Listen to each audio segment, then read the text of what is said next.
Supreme Archon Zexvala floats in his crystalline chamber, tendrils of energy pulsing through his massive form as he absorbs the power of a captive neutron star. 10,000 years of Voxari rule has brought order to the chaotic cosmos, with their galactic hegemony encompassing thousands of worlds across 3 spiral arms. The interruption irritates him. A junior watcher nervously presenting data about anomalous signals from an unremarkable system at the galaxy's edge. The scans reveal a startling truth. A species that had been using stone tools mere moments ago, by Voxari standards, is now broadcasting electromagnetic signals into space. Impossible, Zexvala rumbles, his voice causing the chamber to resonate. Check your instruments. Young counselor Malik studies the readings with greater interest. They call themselves humans. Their development curve is unusual. The junior watcher, a small 6-limbed Quarian named Vexnar, manipulates the holographic display with trembling appendages. Time-lapse imagery shows the blue-green world civilization spreading like an infection across its surface. Night-side illumination blooms from nothing to global networks in what to the long-lived Voxari seems like an evolutionary eye blink. Most concerning is their technological acceleration rate, Vexnar explains, projecting a comparative chart.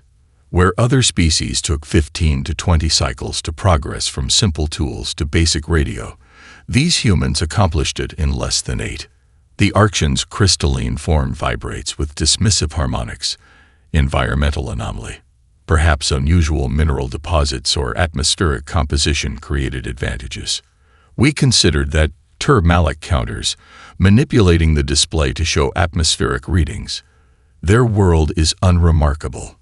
Nitrogen-oxygen atmosphere, moderate radiation from a standard G-type star, diverse but unexceptional biodiversity.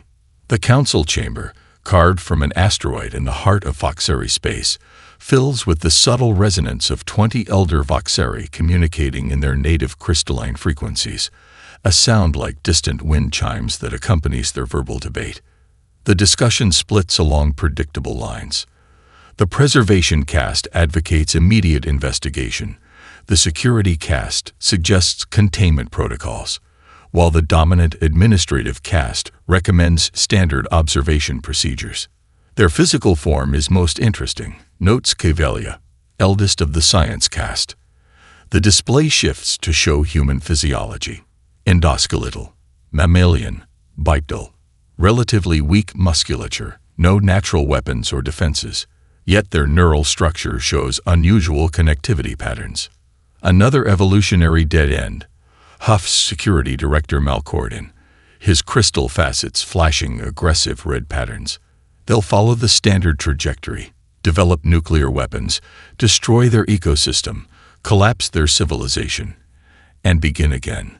We've seen it hundreds of times. Malik magnifies the neural scan results, perhaps, but their brain structure suggests unique cognitive potential. See these frontal lobe formations. They indicate advanced abstract thinking, pattern recognition beyond survival needs. The Archon's patience wears thin. Enough speculation. We will follow standard protocols. Deploy automated observation platforms, establish passive monitoring, and revisit in 10 cycles. If they survive their technological adolescence, we'll evaluate their potential for eventual integration into the hegemony. But as the council disperses, Malik lingers in the chamber, studying the rotating image of Earth. Something about these humans troubles him, a pattern he cannot yet name, but one that sends a disquieting vibration through his crystalline form. What makes you different? He whispers to the image of the small blue world.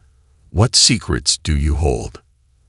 As if in answer, the display updates with new data. The humans have split the atom decades before prediction models suggested they should have the capability. Malik's crystalline form clouds with uncertainty. The hegemony's predictions were never wrong. Until now, 20 hegemony cycles later, Malik stands before the full council, his crystalline form vibrating with urgent harmonics. The observation chamber fills with murmurs as the latest data from Earth projects across the curved walls. As you can see, Malik explains, gesturing to the time compression display, the humans have not only survived their nuclear adolescence, but have done the impossible. They've achieved orbital flight, established satellite networks, and landed on their moon, all while still engaged in planetary-scale ideological conflicts. Senior Watcher Kex, a veteran of 1,000 species observations, manipulates the controls to highlight a historical sequence. Most concerning is their pattern of advancement. Observe their second global war.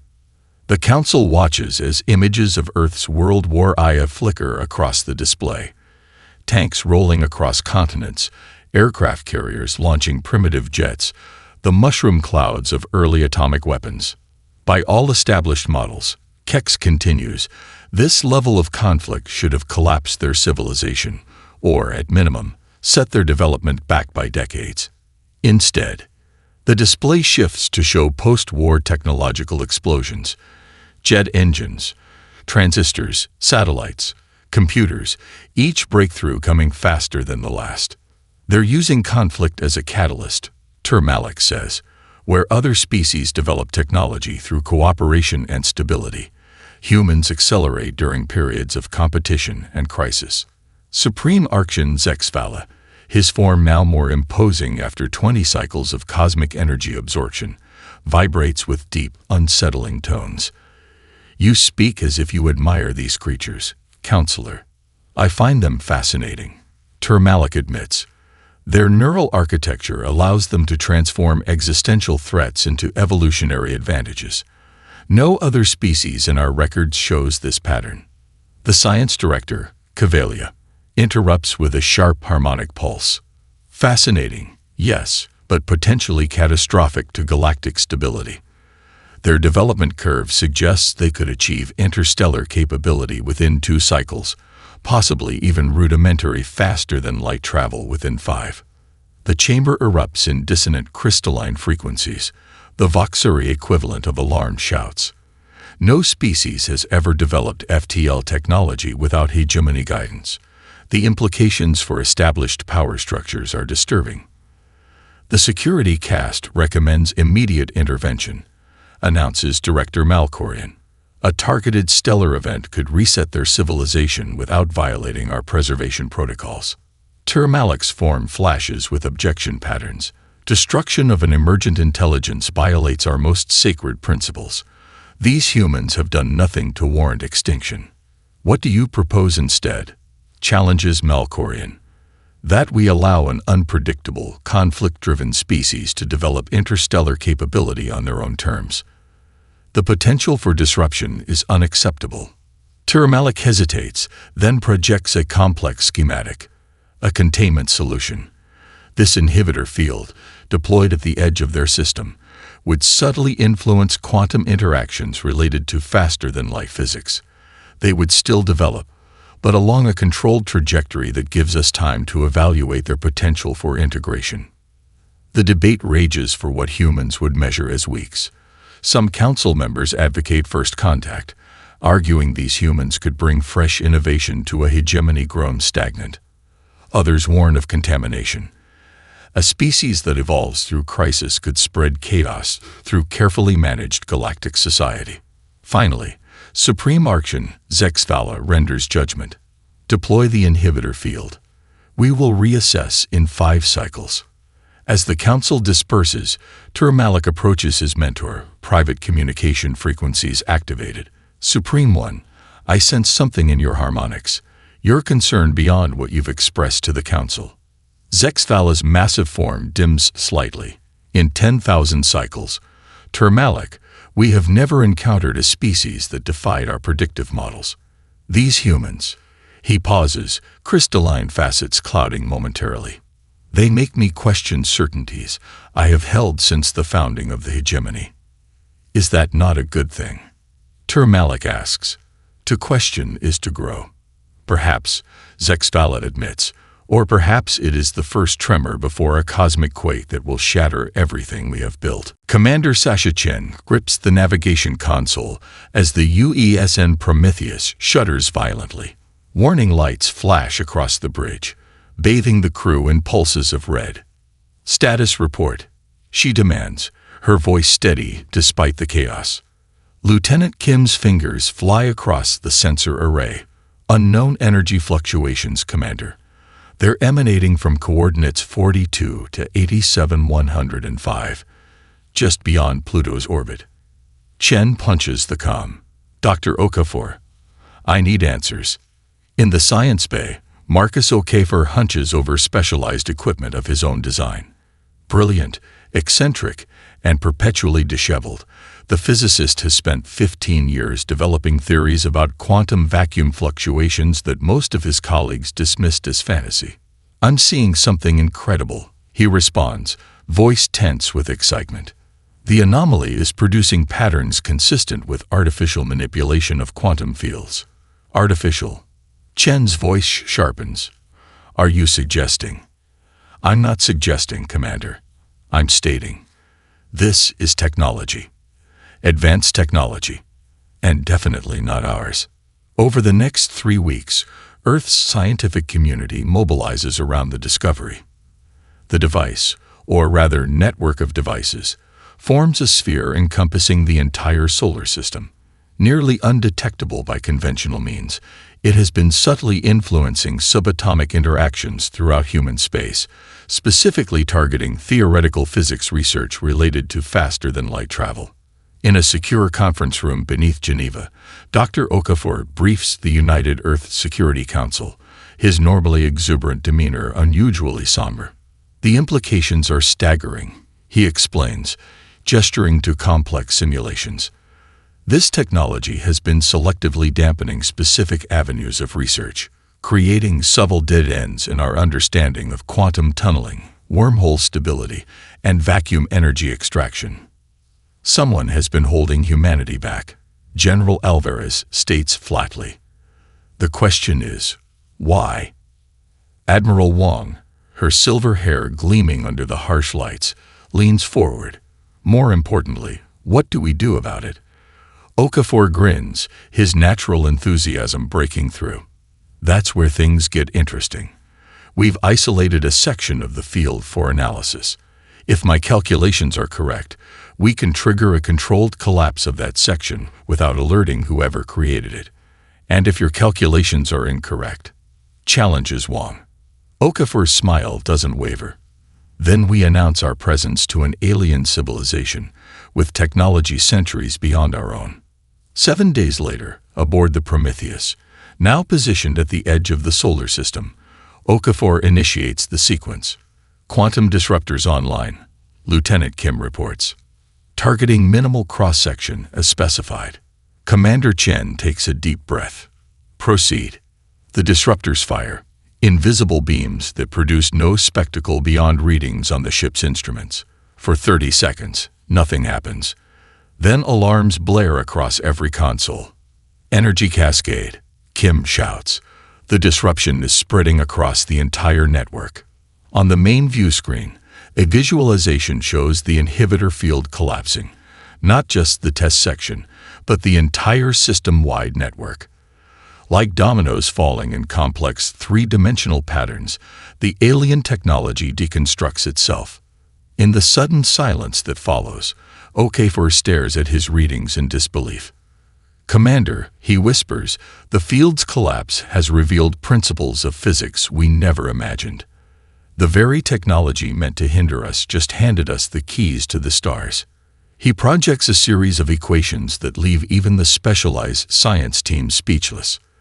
"Ladies and gentlemen," Okafor announces, his voice trembling with awe, "I give you humanity's first viable faster-than-light drive." As the Prometheus begins retrofitting for humanity's first FTL jump, an automated alert triggers deep in Voxari space. The message, encoded in protocols established millennia ago, contains just 3 words: "The barrier failed." In his crystalline chamber, Supreme Archon Zexvala receives the news with harmonic patterns that have not been recorded in the hegemony's history. the resonance of fear. Supreme Archon Zextala's massive crystalline form pulses with dissonant energies as his personal transport approaches the cloaked observation outpost at the edge of human space. Never in 10,000 years has a Supreme Archon personally visited a frontier monitoring station, a fact not lost on the station's nervous staff. Prepare the comprehensive briefing, he commands as his environmental chamber docks with the station. I want all data on human development since the inhibitor field collapsed. Counselor Termalik, accompanying his superior, notes the unusual harmonic patterns disturbing the Archon's normally perfect crystalline structure. Concern, uncertainty, perhaps even fear. The humans continue to surprise us. Termalik observes cautiously. The station director, a multifaceted Vrel named Ixlana, guides them to the primary observation deck. Her compound eyes cannot meet the Archon's intimidating gaze. Supreme One, we've compiled all available intelligence, she begins, activating a holographic display. The humans achieved faster than light travel, just 37 rotations after the inhibitor field collapsed. Their first vessel, the same one that triggered the collapse, made a successful jump to their neighboring star system and returned without incident. Impossible, Zextala rumbles. The inhibitor field was designed to set them back decades, not accelerate their development. Ixlana's appendages tremble slightly. That's not all. Supreme One, analysis of their propulsion signature indicates their implementation improves upon our efficiency by 22%. Impossible, the Archon repeats, his tone causing the observation deck to vibrate. Our drive technology was perfected 5,000 cycles ago. The science cast certified it as theoretically optimal. Yet the evidence is incontrovertible, insists Termalik, studying the data streams. These humans don't iteratively improve technology as we do. They make intuitive leaps, combining disparate fields of knowledge, in ways our specialists never attempt. The briefing continues with increasingly disturbing revelations. The humans have already launched 12 FTL-capable vessels, each with different experimental modifications. They've established an outpost on a planet in the Alpha Centauri system and have sent long-range probes in multiple directions. Most concerning is their defensive posture, notes the military liaison, a hulking Borkel warrior.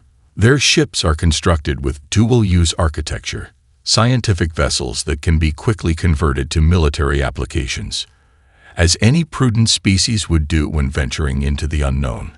Termalik points out, there is prudence and there is paranoia, counters the Borkel.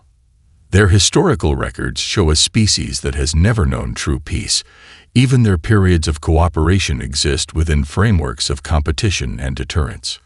At the Archon's command, the display shifts to historical footage of human conflicts, ancient battles with primitive weapons, mechanized warfare across continental distances, nuclear standoffs, and modern precision combat.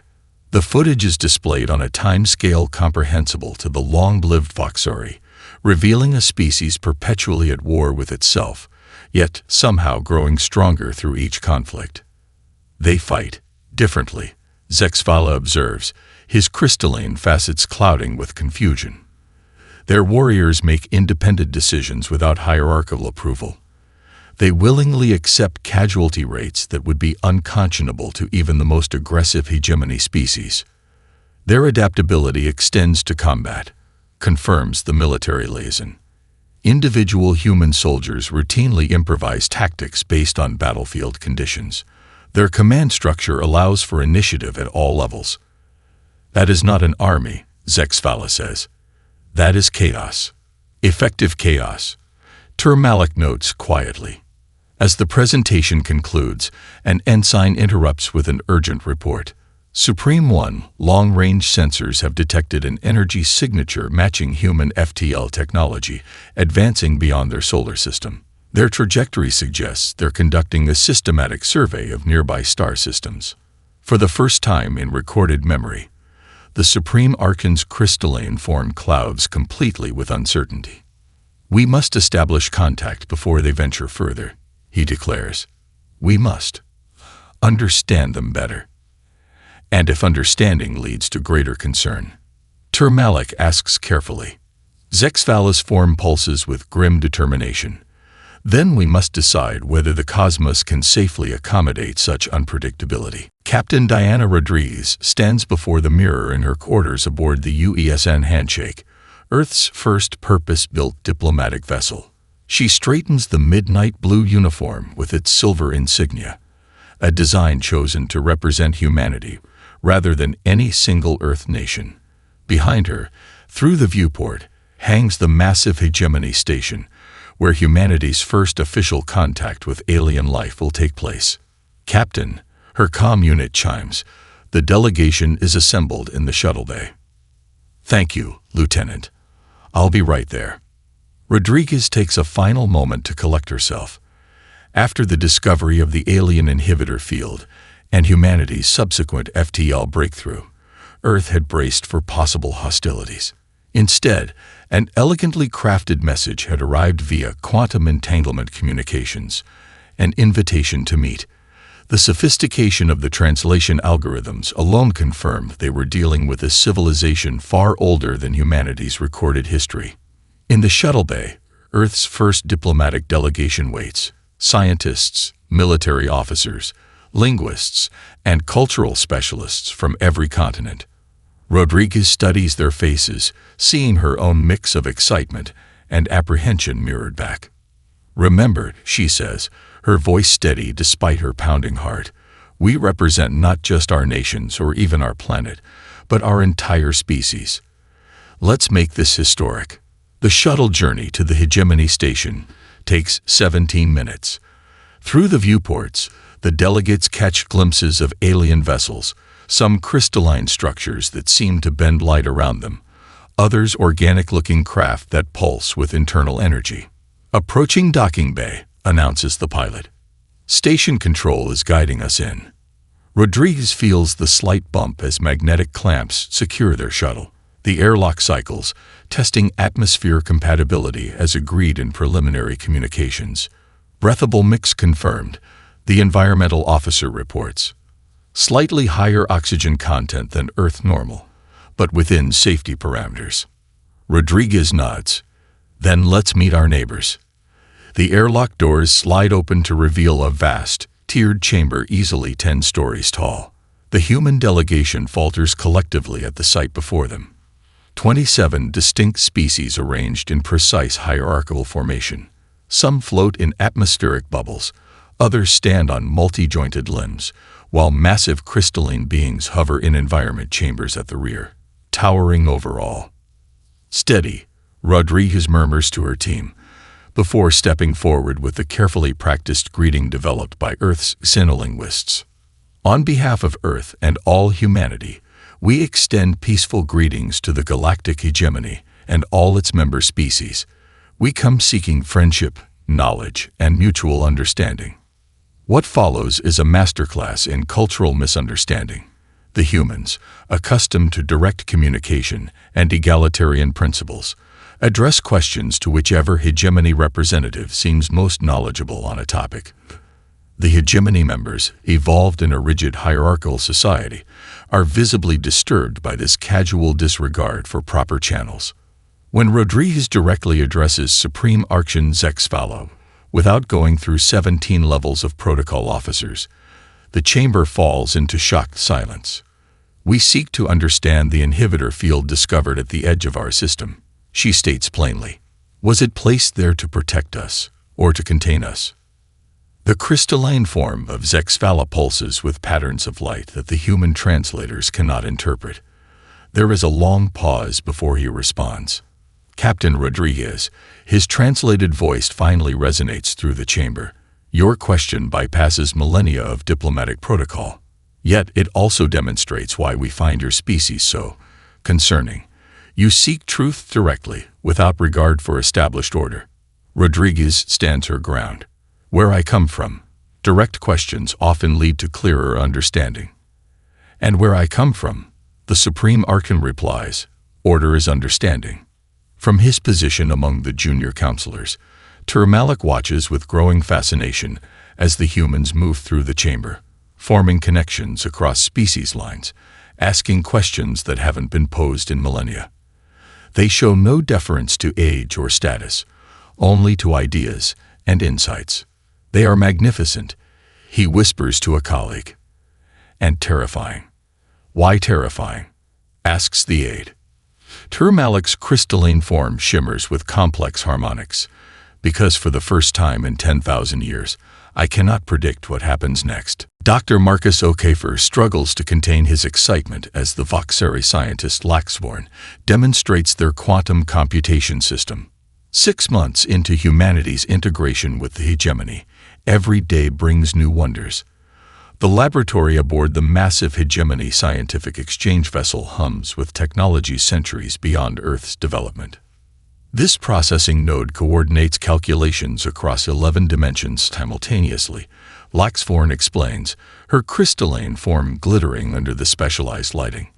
The computational architecture was perfected 5,000 cycles ago. Okafor studies the system with growing curiosity. Something doesn't add up. You developed quantum entanglement communication 8,000 cycles ago, he notes, referencing earlier briefings. Yet your computational architecture still operates on principles established 3,000 cycles earlier. Why didn't you apply the same quantum principles to both systems? The Voxeri scientist freezes momentarily, crystal facets clouding. The systems were developed by different specialist castes.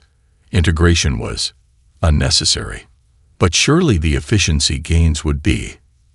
Dr. Okafor, Laxvorn interrupts with unusual abruptness. Perhaps we should proceed to the gravitational manipulation demonstration. This pattern repeats across human interactions throughout the hegemony. Earth establishes embassies on alien worlds, exchanges scientific missions, begins limited trade, yet encounters invisible barriers. Certain technologies remain off-limits, certain questions go unanswered, and human suggestions for improvements are politely but firmly redirected. At the newly established Earth Embassy on the hegemony capital world, Captain, now Ambassador, Rodriguez meets with her senior staff in a secure conference room, specially designed to block all known forms of surveillance.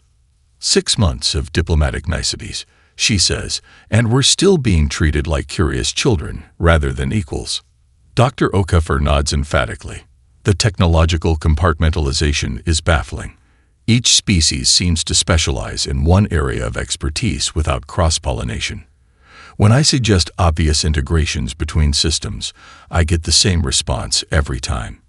It's not how things are done. Cultural inertia, suggests cultural liaison Dr. Maki, or deliberate segregation of knowledge, counters security chief Torres. Keep each species dependent on the others, with the Voxeri maintaining ultimate control as system architects. Rodriguez contemplates this. Their society has been stable for 10,000 years. Perhaps innovation became secondary to preservation. There's more, Okafor adds, activating a secure data tablet. I've been analyzing technological development across all known hegemony species. Every single one follows the same pattern. Rapid advancement until joining the hegemony, then dramatically reduced innovation rates afterward. It's as if membership comes with invisible constraints. Meanwhile, in a secure chamber of the Voxeri Council, Security Director Malkorian presents disturbing intelligence to the assembled counselors. The humans are asking dangerous questions, he reports, projecting surveillance data, about species who have left the hegemony, about conflicts in our history, about military capabilities we haven't deployed in millennia. They seek to understand us, Termalik suggests, his position having strengthened since his early recognition of human potential. They seek our vulnerabilities, counters Malkorian. They've already improved upon our FTL technology. Their ships are being redesigned with dual-use capabilities, scientific vessels that can be quickly converted to military applications. The Council debates long into the night. Some advocate for full integration, arguing humans could revitalize a hegemony grown stagnant. Others demand immediate containment before human unpredictability spreads to other species. Termalik notices younger hegemony members already emulating human directness, questioning traditions, suggesting cross-disciplinary projects that violate centuries of case separation. Supreme Archon Zexvala, who has been uncharacteristically quiet, finally speaks. The humans represent both opportunity and threat. Their capacity for innovation is remarkable, but their disregard for established order threatens the stability we have maintained for millennia. "What do you propose, Supreme One?" asks Tur Malik cautiously. Zexvala's crystalline form pulses with ominous harmonics. "A test, one that will determine whether humans can be integrated into our society, or must be isolated for the greater good." Admiral Diana Rodriguez studies the hegemony proposal with growing suspicion. The document, delivered with great ceremony by a delegation of senior Voxari, outlines what appears to be a generous offer: advanced shield technology to protect Earth from cosmic threats, freely given as a gesture of friendship. The only catch: Earth must power down its defense grid for 48 hours during installation. "Your thoughts, Doctor?" she asks, sliding the proposal across to Okafor in the secure conference room beneath Geneva. The scientist looks up from his own research, a massive data analysis project comparing technological development patterns across all known hegemony species. "Convenient timing," he notes. "I just discovered something disturbing in their historical archives. References to stabilization protocols for species deemed developmentally concerning." Rodriguez feels the pieces clicking into place. Over the past year, she's watched the hegemony's attitude toward humanity shift from curious interest to barely concealed alarm. Human adaptability, their quick mastery of alien concepts, their insistence on improving technologies the hegemony considers perfected, all marking them as disruptors to a cosmic order unchanged for millennia. "They're offering us advanced protection we don't need, requiring us to lower our existing defenses just when tensions are rising," she summarizes. "Not exactly subtle." Security Chief Torres nods grimly. "We've detected increased hegemony fleet movements in neighboring sectors. Nothing overtly threatening, but their positioning would allow rapid deployment to Earth if desired." "Let me guess," Rodriguez says to Okafor. "These stabilization protocols involve targeted strikes against key infrastructure, enough to set development back decades without causing extinction-level damage." "That's consistent with historical patterns," Okafor confirms. 3 species have undergone developmental adjustment in the past 8,000 cycles. All survived, but none ever advanced beyond regional space capabilities afterward. Rodriguez makes her decision. "We accept their offer," she announces to Earth's Security Council, publicly and enthusiastically. Torres looks alarmed. "Admiral, with all due respect." "We accept," Rodriguez continues, while accelerating Project Umbrella. "How soon can we have the countermeasures ready?" Okafor grins. "Give me 2 weeks. We've learned enough about their weapons systems to develop effective defenses. They still underestimate how quickly we can adapt their own technology." 14 days later, as the massive hegemony installation fleet approaches Earth orbit, Rodriguez stands on the command deck of the orbital defense platform Sentinel-1. The planet below appears vulnerable, its defense grid powered down as promised. "They're entering standard orbit," reports the tactical officer. 27 vessels, matching projected numbers. "Energy readings," Rodriguez asks quietly. "Consistent with shield generation technology as claimed," the officer responds, then hesitates. "But secondary systems are coming online that match weapons signatures, not shield emitters." Rodriguez nods, just as we suspected. Status of Umbrella. All countermeasures in position and undetected. Earth defense forces are at covered-ready status. Hold until they make the first move, Rodriguez orders. "Let's be absolutely certain of their intentions." The communication officer suddenly straightens. "Admiral, incoming transmission from the hegemony flagship. Supreme Archon Zexvala himself is requesting to speak with you." The massive crystalline form of the Supreme Archon appears on the main view screen, pulsing with harmonics that the translator struggles to interpret. "Admiral Rodriguez," his translated voice resonates. Before we proceed with the shield installation, a final question. Has Earth considered the benefits of a more guided integration into the hegemony? One that would place certain temporary limitations on your developmental trajectory for the greater stability of the galactic community. Rodriguez maintains a diplomatic smile. We've considered all possibilities, Supreme Archon. We find the current arrangement satisfactory. I feared as much. Zexvala responds, his crystalline form darkening. Then I regret what must follow. The screen goes dark as energy signatures flare across the hegemony fleet. They're powering weapons, the tactical officer reports calmly. All vessels. Rodriguez's eyes narrow. Activate umbrella. Let's show them how quickly Earth adapts. Supreme Archon Zexvala stands before the full Galactic Council, his once brilliant crystalline form now clouded with discord. Representatives from all 27 member species have gathered for this unprecedented session, a formal inquiry into the failed operation against Earth. 10,000 cycles of peace, Zexvala intones, his resonance diminished. 10,000 cycles of guided development and prosperity, now threatened by one species who refuses to accept their proper place. The council chamber, carved from an asteroid in the heart of Foxuri space, is different from when this crisis began. The rigid hierarchical seating has been disrupted, with younger representatives positioning themselves closer to the central floor. The subtle vibrations of dissent ripple through the gathering. The humans anticipated our intentions, Zexvala continues. When our vessels deployed stabilization protocols, they activated countermeasures that disabled our weapons without destroying our ships. They showed restraint where we showed duplicity.